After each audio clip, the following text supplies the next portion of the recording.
The cargo ship went down in 12 minutes, and I was the only one who did not make it to a lifeboat. My name is Daniel, and I was a marine engineer, a practical man who worked with engines and fuel systems and the unglamorous machinery that kept vessels moving across the endless expanse of ocean. I had spent 15 years sailing on ships of every size and description, from massive container vessels to small research boats, always below decks where the real work happened, always covered in grease and sweat while the officers in their pressed uniforms sipped coffee on the bridge and pretended they were the ones keeping the ship afloat. I loved the sea despite never truly seeing it, spending my voyages in the mechanical heart of whatever vessel employed me, listening to the rhythm of engines and pumps and generators rather than waves and wind. The ocean was an abstraction to me, a force that moved beneath the hull and occasionally made the deck tilt during storms, but not something I experienced directly. I was comfortable with that separation. I had never learned to swim, a secret I kept from every captain I ever served under because admitting such a weakness would have ended my career before it began. The irony of spending my life on water without knowing how to survive in it was not lost on me, but I had always assumed that modern safety equipment would protect me if the worst ever happened. I was wrong. The storm that sank the Meridian Star came from nowhere, a freak squall that the weather systems had failed to predict, hitting us with waves that crested higher than our bridge and winds that screamed like living things in agony. I was in the engine room when the first breach occurred, sea water pouring through a rupture in the hull that should not have been possible, flooding the compartment faster than our pumps could handle. I ran for the stairs, but the ship was already listing, the floor tilting beneath my feet, gravity itself seeming to shift as the vessel began its death roll. I made it to the deck just in time to see the last lifeboat pull away, already overcrowded, faces turned back toward me with expressions that mixed guilt with relief. They could not have taken me even if they wanted to. There was no room. I understood that. I did not blame them as the ship dragged me down. The sinking was surprisingly peaceful once I accepted that it was happening. The chaos of the storm faded as I went beneath the surface, the roar of wind and wave replaced by the muffled silence of deep water. I sank faster than I expected, my heavy work boots and tool belt dragging me down like anchors I had stupidly failed to remove. The light from the surface dwindled rapidly, gray becoming blue, becoming black as I descended into depths that sunlight could not reach. I held my breath for as long as I could, fighting the instinct to open my mouth and gasp, but eventually my lungs burned too badly to resist. I inhaled seawater and felt it flood my chest with cold that spread through my entire body like ice crystallizing in my veins. This is death, I thought. This is what it feels like to die. I was not afraid. I was not at peace either. I was simply observing the process with the same detached professionalism I brought to diagnosing engine problems, noting the symptoms without emotional investment. The cold spreading, the pressure building, the darkness closing in, all of it happening exactly as the biology I vaguely remembered from school said it should. I was dying and there was nothing I could do about it. And my last coherent thought was that at least it would be over soon. Then something grabbed me and everything changed. Hands wrapped around my wrists, fingers that were too long and too strong and covered in something that felt like wet silk. I felt myself being pulled, not upward toward air and life, but sideways through the water, moving faster than any current should have been able to propel me. My dying brain could not make sense of what was happening, could not process the impossible speed or the direction that seemed to be neither up nor down but somewhere else entirely. The darkness around me shifted, the absolute black of deep ocean giving way to something that glowed with faint bioluminescence, then brighter, then bright enough that I had to close my eyes against the light, even as my lungs screamed for oxygen that was not coming. The movement stopped. I felt myself being laid on something solid, a surface that was smooth and warm beneath my waterlogged body. Hands pressed against my chest and pushed, forcing the seawater out of my lungs in violent spasms that hurt more than the drowning had. I coughed and gasped and retched, my body fighting to expel the ocean I had swallowed, my lungs burning as air, actual breathable air, filled them for the first time since I went beneath the waves. I opened my eyes and saw her. She was crouched over me, her face inches from mine, studying me with an expression that combined curiosity and concern. and something else I could not identify. Her features were human enough to be recognizable but wrong in ways that my recovering brain struggled to catalog. Her skin was pale blue, the color of glacial ice, and seemed to shimmer with internal light. Her hair was black and moved constantly, even though there was no current, each strand independently alive and curious about the strange creature she had pulled from the deep. Her eyes were entirely silver, no iris or pupil visible, just polished mirrors that reflected my own terrified face back at me. She had no visible nose, just small slits that flared rhythmically as she breathed. Her lips were full and dark purple, and when they parted I saw teeth that were sharper than human teeth should be, multiple rows of them like a shark's mouth hidden behind an almost human smile. Below her waist, her body became something else entirely, human torso giving way to a powerful tail covered in scales that shifted through every shade of blue and green and silver I could imagine.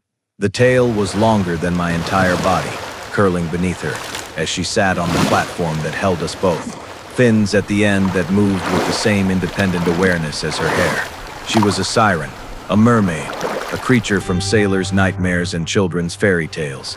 Something I had never believed in despite spending my life on the ocean that supposedly contained them. She was real and she was beautiful, and she was looking at me like I was the most interesting thing she had seen in a very long time. I tried to speak, but only managed to croak, my throat raw from seawater and coughing. She tilted her head at the sound, that curious expression deepening, and then she opened her mouth and sang. The sound that emerged was not like any music I had ever heard. It was not melody or harmony in any sense I could understand, but something more fundamental, a vibration that seemed to resonate with the atoms of my body and rearrange them according to patterns I could not comprehend. The pain in my lungs faded, the cold that had been creeping through my limbs retreated. The exhaustion that should have been crushing me lifted like a fog burning off under morning sun.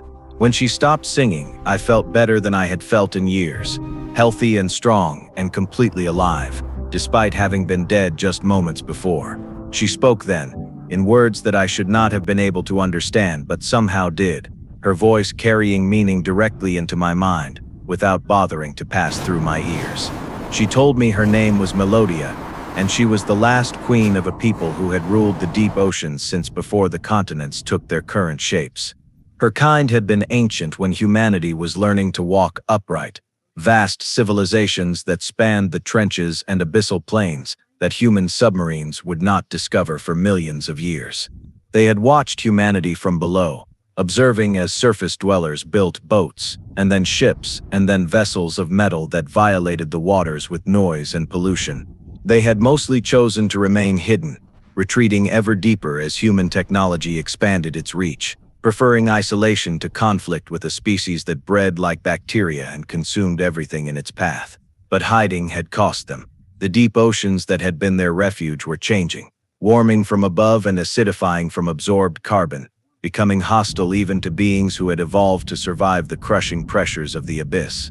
Melodia's people had died slowly over the past century, their numbers dwindling as their environment deteriorated, their civilization collapsing as surely as the coral reefs that humans mourned on the surface. She was the last queen of a dead kingdom, the sole survivor of a species that had existed for longer than humanity could conceive, swimming alone through the ruins of cities that had once held millions of her kind. She had saved me on impulse, she admitted. She had been swimming through a hunting ground that had long since been depleted of prey when she sensed my descent through the water column. Something about my drowning had called to her, a frequency of distress that resonated with her own endless grief. She had not meant to save me. She had simply been unable to watch another living thing die when she had the power to prevent it. Now she was not sure what to do with me. I asked her why I could breathe, why I was not suffocating in the bubble of air that somehow surrounded the platform we sat on. She explained that her song could do many things, could heal wounds and create barriers, and bend the laws of physics in ways that human science would call magic. She had sung an air pocket into existence when she brought me here, a dome of atmosphere that would sustain me as long as she maintained it. But maintaining it was draining her. She could not keep it up forever. Eventually she would tire and the ocean would reclaim its space, and I would drown again unless an alternative was found. I asked her what alternatives existed. She was silent for a long moment, her silver eyes studying me with an intensity that felt like physical weight pressing against my skin. She told me there was a way to make me like her, to transform my human body into something that could survive the crushing depths and breathe water as easily as I now breathed air. The transformation was permanent and irreversible. I would never walk on land again, never see the sun directly, never return to the human world I had come from. But I would live. I would be able to stay with her in the kingdom she had once ruled, keeping her company in her endless solitude. I should have refused. I should have demanded she return me to the surface, take my chances with the storm and the lifeboats, and the slim possibility that rescue ships would find me before hypothermia finished what drowning had started. But something in her voice when she described her solitude made me hesitate. I recognized that loneliness. I had felt it myself during 15 years of sailing with crews who saw me as equipment rather than a person, of returning to empty apartments in port cities where I knew no one, of moving through life without forming connections because connections required staying in one place. I never stayed anywhere long enough to matter. I had been alone my entire adult life. She had been alone for longer than I could comprehend. We were both survivors in our own ways, both ghosts haunting worlds that had no real place for us. I asked her to tell me more about what the transformation would involve. She seemed surprised by the question, having apparently expected immediate refusal or immediate acceptance rather than careful consideration. She explained that her song could reshape matter at the fundamental level, rearranging the atoms of my body into new configurations that would survive where human flesh could not. The process was painful, she warned, more painful than anything I had ever experienced. It would take hours, and I would be conscious for all of it, feeling every cell in my body die and be reborn as something new. Many who had undergone the transformation in ancient times had gone mad from the pain before it was complete. Those who survived emerged changed in mind as well as body, connected to the ocean in ways that human consciousness was not designed to process. I would still be myself, she assured me. My memories and personality preserved through the transition, but I would also be something more, something different, something that might find the human world I left behind incomprehensible if I ever encountered it again. I thought about what I would be leaving behind, an empty apartment I rented by the month, a career that had never advanced beyond senior engineer because I lacked the political skills for management, a family I had not spoken to in years because we had nothing in common except shared blood, a life that I had been living out of inertia rather than passion, going through motions I had established decades ago without ever questioning whether they still made sense. I thought about what I would be gaining, a new existence in a world I had never known existed, the companionship of someone who understood loneliness in ways that no human ever could. Chance to become something more than a maintenance worker in the bowels of cargo ships, someone who mattered to at least one other being in the universe. The choice was easier than it should have been. I told her I would do it, and I saw something shift in her silver eyes. Surprise giving way to hope, giving way to a joy that seemed to illuminate her entire being. She had not expected me to agree, she admitted. She had been prepared for rejection, for demands to be returned to the surface, for the same fear and revulsion that humans had shown her kind throughout history. My acceptance meant more to her than I could understand, because it was the first time in centuries that anyone had chosen to stay with her rather than flee. She warned me again about the pain. She made me confirm that I understood what I was giving up. She gave me every opportunity to change my mind, to choose the uncertain death of the surface over the certain transformation of the depths. When I confirmed my choice for the third time, she nodded slowly and told me to lie back on the platform and close my eyes and try to hold on to myself through what was coming. Then she began to sing. The pain was beyond anything I could have imagined. It was not the sharp pain of injury or the dull pain of illness, but something else entirely, a fundamental wrongness, as my body was disassembled and reconstructed at the molecular level. I felt my lungs collapse and reform into something that could filter oxygen from water. I felt my skin harden into scales that could withstand pressures that would crush normal flesh. I felt my bones hollow and strengthen, my muscles elongate and grow dense, my eyes reshape into organs that could see in the absolute darkness of the deep ocean. I felt myself dying and being reborn in the same moment, old flesh sloughing away as new flesh grew to replace it. I screamed until my voice gave out, and then I screamed in frequencies that only she could hear, sounds that emerged from a throat that was no longer entirely human. The pain went on and on, hours stretching into what felt like days, time losing all meaning in the endless agony of transformation. I lost myself somewhere in the middle of it, my consciousness fragmenting under the weight of sensation that no mind was designed to process. I became pain. I became change. I became nothing and everything at once. When I woke, I was different. I knew it before I opened my eyes, could feel the changes in every aspect of my being. The water that surrounded me was not a threat, but an embrace, cool and comfortable against skin that had become smooth and scaled. I breathed and felt water flow through organs that had not existed hours ago, extracting oxygen with an efficiency that air-breathing lungs could never match. I moved and felt power in muscles that had been redesigned for swimming rather than walking, my body responding to the currents with instinctive grace. I opened my eyes and saw the deep ocean for the first time as my new self could perceive it. The darkness that should have been absolute was filled with light, bioluminescent creatures drifting through the water column like living stars, the seafloor far below glowing with the pale luminescence of organisms that had never seen the sun. I could see colors that human eyes could not process, wavelengths of light that penetrated the depths where visible spectrums failed. I could see Melodia floating before me, her beauty now comprehensible in ways it had not been when I was human, her form perfect for the environment we shared in ways that I was only beginning to understand. She asked me how I felt, and I tried to answer, but what emerged from my throat was not words. It was song, pure tones that carried meaning without language, emotions and intentions translated directly into sound that she received and understood without ambiguity. I felt surprise at my own voice, a rich baritone that harmonized naturally with her soprano, two parts of a duet that neither of us had known we were, waiting to complete. She laughed and the sound was musical and beautiful, and I realized that I was crying, tears mixing with the seawater that surrounded me, overwhelmed by the sheer improbability of my situation. I had been an engineer who worked with machines.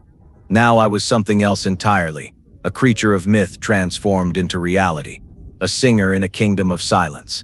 The years that followed were an education in a world I had never known existed. Melodia taught me everything about the ocean realm that was now my home, the currents and trenches and thermal vents that served as landmarks in a world without fixed geography. She showed me the ruins of her civilization, cities carved from coral and volcanic rock that had housed millions of her kind before the slow decline began. She taught me to hunt the creatures that still thrived in the depths, bioluminescent fish and deep-sea squid, and things that had no names in any human language. She taught me to sing, to use my new voice for communication and navigation, and the subtle manipulations of reality that her people had once called magic. Most importantly, she taught me that I was not alone. The companionship I had lacked throughout my human life was now constant and absolute, a partnership between two beings who understood each other in ways that transcended species or origin. We swam together through the endless dark, exploring territories that no human would ever see, discovering wonders that no surface dweller could imagine. We sang duets that echoed through the deep trenches and carried for miles through the water, our voices intertwining in harmonies that seemed to resonate with the ocean itself. We became partners in every sense, bound by shared experience and growing affection, and the simple reality that we were all each other had. Love came gradually, not as a sudden revelation, but as an accumulating weight of moments that eventually became undeniable. I cannot identify the exact day when I realized I loved her, only that at some point the realization was simply there. A truth that had been growing since the moment she pulled me from my drowning and gave me a second chance at existence. She felt it too, I knew, could hear it in her song when she did not know I was listening. Could see it in the way her silver eyes followed me when we swam through the ruins of her ancestral home. We did not discuss it for a long time, both afraid that words would somehow diminish what was growing between us, but eventually words became unnecessary. Our song said everything we needed to say. The ocean continues to change around us as the decades pass. The warming and acidification that killed her people continues unabated. the surface world apparently unable or unwilling to address the crisis that is transforming the seas. We have retreated ever deeper, seeking pockets of cold water that remain stable, finding temporary refuges that we know will eventually be claimed by the encroaching heat like everything else. We have become witnesses to an apocalypse in slow motion, watching ecosystems that had survived for millions of years collapse under the weight of changes that surface humanity barely acknowledges. We have also become something more. Other survivors exist in the depths, we have discovered. Scattered remnants of species that were never meant to encounter each other. All refugees from the dying ocean that was once their home. We have become gatherers of these refugees, using our combined songs to create sanctuaries where they can shelter while the world above continues its heedless destruction. We have become protectors of what remains, guardians of biodiversity that exists nowhere else on the planet, keepers of life that humanity will never know they almost destroyed. It is not the existence I imagined when I was an engineer maintaining cargo ships. It is not the existence I would have chosen if anyone had offered me options. But it is an existence with meaning, with purpose, with love that I never expected to find.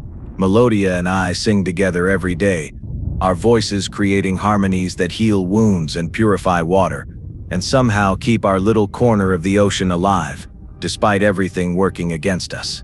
We are the last of our respective kinds, the sole human transformed and the sole queen surviving, bound together by circumstance and choice and something deeper than either. We are alone, and we are not alone. We are dying and we are fighting to live. We are the drowned and the rescued, and somehow we have become each other's salvation.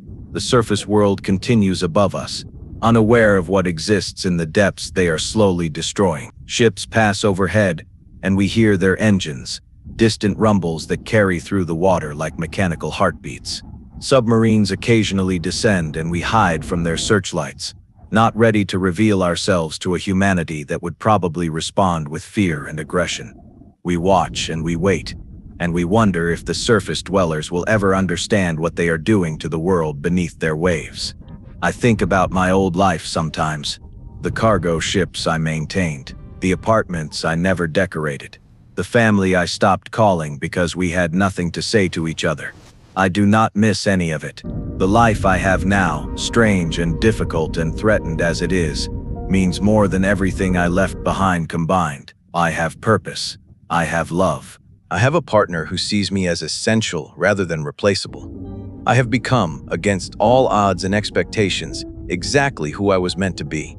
Melodia sleeps beside me as I compose these thoughts into songs that only she will ever hear. Her scales shimmer in the bioluminescent glow of our sanctuary. Her hair drifts around her face like a halo of living darkness. She is beautiful and alien, and mine in ways that transcend possession or ownership. We belong to each other because we chose to belong. Because the alternative was loneliness too vast to survive. The ocean is dying, but we are still here. The world is changing, but we adapt. The future is uncertain, but we face it together. Our voices intertwined, our souls resonant, our love the only anchor we need in a reality that offers no other certainties. You decide what happens next. Part 2 awaits, but only if you demand it. The surface world is finally sending expeditions to explore the depths we call home. Ancient enemies of the Siren people are waking in the volcanic trenches as the ocean temperatures rise, and the sanctuary we have built may become the last refuge for life in a world that is rapidly becoming uninhabitable. Smash the like. Leave a comment. Tell me you want more. We spent weeks on this, sleepless nights, endless revisions, all for you. If you want the saga to continue, prove it. Your voice is the only thing that keeps this fire burning. The depths are calling. The siren is singing, and the battle for the dying ocean has only just begun. The choice is yours.